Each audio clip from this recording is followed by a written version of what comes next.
မေတ္တာဘာဝနာပွားတဲ့အခါမှာဘယ်အချိန်ဘယ်လိုနေတဲ့နေရာမှာပွားရမှာလဲလို့ဆိုတော့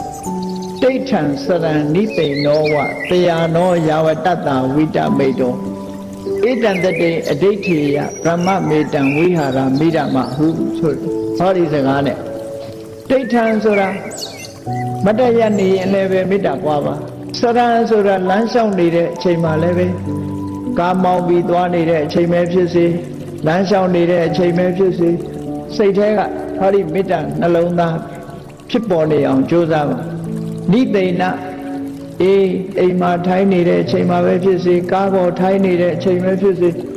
အဲ့လိုထိုင်းနေတဲ့အချိန်မှာလည်းပဲမေတ္တာဘာဝနာပွားများအထောက်ပါတယာနောယာဝတ္တဝိတမိတောအဲ့ရတဲ့လဲလျောင်းလာပြီးအိတ်မပြောသေးဘူးအိတ်ချင်စိတ်မရှိသေးဘူးဆိုလို့ရှိရင်လေမအိတ်ချင်သေးတဲ့မြတ်ကာလပတ်လုံးမေတ္တာဘာဝနာပွားပါလို့ဒီလိုဆိုလိုတာပေါ့ဧကံတတေဒိဋ္ဌိယအဲ့ဒီမေတ္တာဆိုတဲ့တတိတရားကိုကိုယ်တဏ္ဍကိုယ်စိတ်ထဲမှာအခိုင်အမာတည်ဆောက်ပါတဲ့ဒီလိုအခိုင်အမာတည်ဆောက်ရမယ်လို့မြတ်စွာဘုရားဒီလိုဟော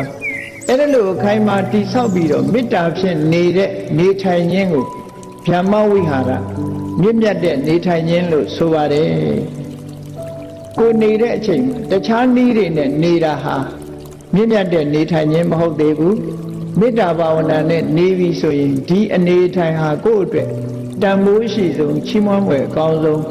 အမြင့်မြတ်ဆုံးအကောင်းဆုံးသောနေခြင်းဖြင့်နေထိုင်ခြင်းပဲဖြစ်တယ်တို့တွေဒီစကားကိုကြည့်ပြီးတော့နေ့စဉ်နဲ့အမျှတို့နေတဲ့အခါမှာဓမ္မဝိဟာရလို့ခေါ်တဲ့မြင့်မြတ်တဲ့နေထိုင်မှုနဲ့နေထိုင်မှုတို့တွေအချိန်ရသလောက်ကြိုးစားအထောက်ကြရမယ်လို့စိတ်ထဲမှာလို့နှလုံးသွင်းမှုလိုအပ်တယ်ပေါ့